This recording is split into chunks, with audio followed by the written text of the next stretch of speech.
எந்த மிருகம் தாவரம் மற்றும் மற்ற விலங்குகளை உண்ணும்? எந்த மிருகம் தாவரம் மற்றும் மற்ற விலங்குகளை உண்ணும்? இதுக்கு சரியான விடை கரடி. அடுத்து இரண்டாவது கேள்வி.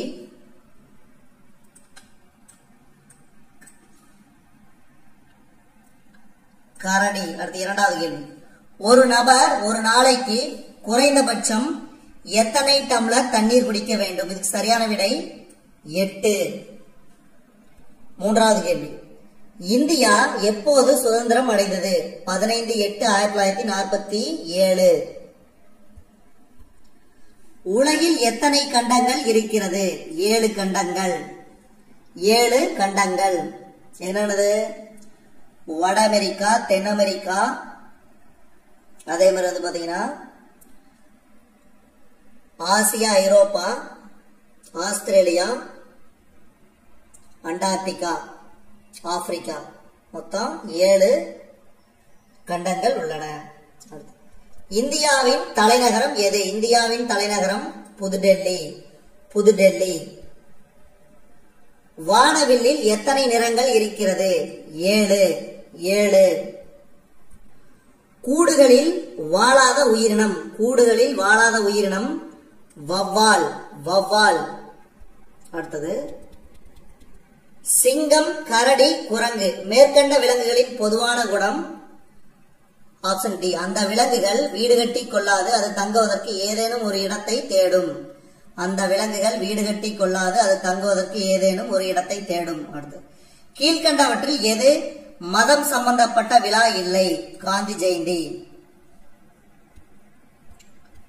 கீழ்கண்டவற்றில் எதற்கு கால்கள் இல்லை? மண்புழு. மண்புழு.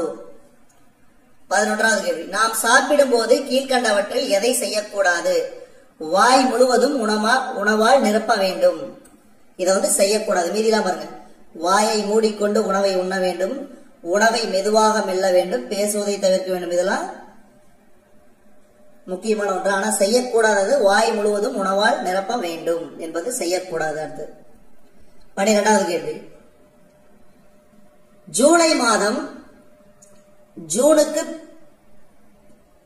பின்பும் ஆகஸ்டுக்கு முன்பும் வரும். இதெல்லாம் சாதாரண கேள்வி. ஆனா வந்து மாதங்கள் ஞாபகம் வச்சுக்கணும். ஆங்கில மாதமாகட்டும், தமிழ் மாதமாகட்டும், இந்த மாதிரி சின்ன சின்ன கேள்விலாம் கேட்கறதுக்கு சான்ஸ் அதிகம். ஏன்னா வந்து எக்ஸாம்ல வந்து பாத்தீங்கன்னா சில சமயம் ஈஸியாவே கொஸ்டின் கேட்பான். நம்ம தான் வந்து பதட்டத்தோட எழுதி தப்பு தப்பா எழுதிட்டு வரும். அடுத்தது ரூபாய் 55 விலையில் ஒரு கிளியை வாங்க டேஸ் 10 ரூபாய் நோட்டுகள், டேஸ் 2 ரூபாய் நாணயம், டேஸ் 1 ரூபாய் நாணயம் தேவைப்படும்.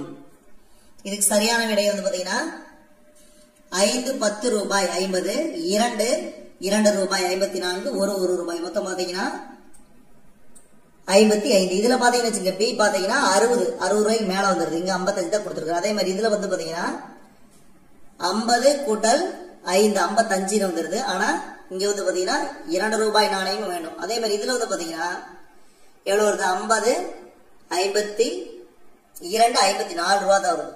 இது மட்டும்தான் 55 ரூபா வருது.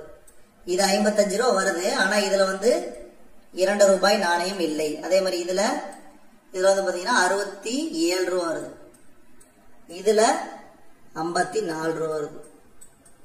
இதுக்கு சரியான விடை ஆப்ஷன் ஏ. சாதாரண கேள்விதான், இருந்தாலும் வந்து நீங்க வந்து கரெக்டா எழுதணும். ஓட்டுரிமைக்குரிய வயது 18. ஓட்டுரிமைக்குரிய வயது 18. அடுத்து மிகவும் வேகமாக ஓடக்கூடிய விலங்கு. மிகவும் வேகமாக ஓடக்கூடிய விலங்கு சீட்டா. இந்திய அரசியலமைப்பு சட்டத்தின் தந்தை அம்பேத்கர். இந்திய அரசியலமைப்பு சட்டத்தின் தந்தை அம்பேத்கர். இந்தியாவின் முதல் பிரதமர் ஜவஹர்லால் நேரு. ஒரு வாரத்தில் எத்தனை நாட்கள் இருக்கிறது? 7. பாருங்க, நாள்கள், மாதங்கள், அதே மாதிரி தமிழ் மாதம், ஆங்கில மாதம், இதெல்லாம் ஞாபகம் வச்சுங்க. அதே மாதிரி லீஃப் வருடம் ஞாபகம் வச்சுங்க. அதே மாதிரி ஒரு வருடத்துக்கு எத்தனை வாரம் ஞாபகம் வச்சுக்கோங்க. சோ இந்த மாதிரி அதே மாதிரி லீஃப் வருடம்னா என்ன, சாதாரண வருடம்னா எத்தனை நாட்கள், இந்த மாதிரி மிக சாதாரண கொஸ்டின் தான். ஆனா இருந்தாலும் அது நம்மள நிறைய பேருக்கு தெரியாது. அடுத்து உன்னுடைய தாயின் சகோதரி உனக்கு டேஸ் முறை வேண்டும். உன்னுடைய தாயின் சகோதரி அம்மாவோட தங்கச்சி, நம்மளுக்கு வந்து சித்தி. அடுத்து கிரிக்கெட் விளையாட்டில் ஒரு அணிக்கு எத்தனை வீரர்கள் இருப்பார்கள்? 11 பேர். விளையாடுபவர்கள் 11 பேர். சப்ஸ்டிடியூட் நிறைய பேர் இருப்பாங்க, அது டீம் எடுக்கிறத பொறுத்து. ஆனா வந்து மொத்தமா விளையாடும் போது வந்து மொத்தம் 11 நபர்கள் மட்டும்தான் விளையாடுவாங்க. அடுத்து பேருந்துகளில் உள்ள முதலுதவி பெட்டி எந்த நிறத்தில் இருக்கும்? சிவப்பு. பேருந்துகளில் உள்ள முதலுதவி பெட்டி சிவப்பு நிறத்தில் இருக்கும். அடுத்து கீழ்கண்டவற்றில் எது அனைத்துண்ணி? நாய். நாய். ஒரு ஜோக்கர் கொண்ட ஒரு சீட்டுக்கட்டில் எத்தனை சீட்டுகள் இருக்கும்? மொத்தம் வந்து ஒரு சீட்டுக்கட்டுக்கு வந்து பாத்தீங்கன்னா 52 கார்டு. ஒரு ஜோக்கர் சேர்த்தோம்னா 52 பிளஸ் 1 53. இதெல்லாம் ரொம்ப சாதாரண கேள்வி. அடுத்து விஸ்வநாதன் ஆனந்த் எந்த விளையாட்டுடன் தொடர்புடையவர்? செஸ். செஸ். கங்காரு எந்த நாட்டில் அதிகமாக இருக்கிறது? ஆஸ்திரேலியா. கங்காரு எந்த நாட்டில்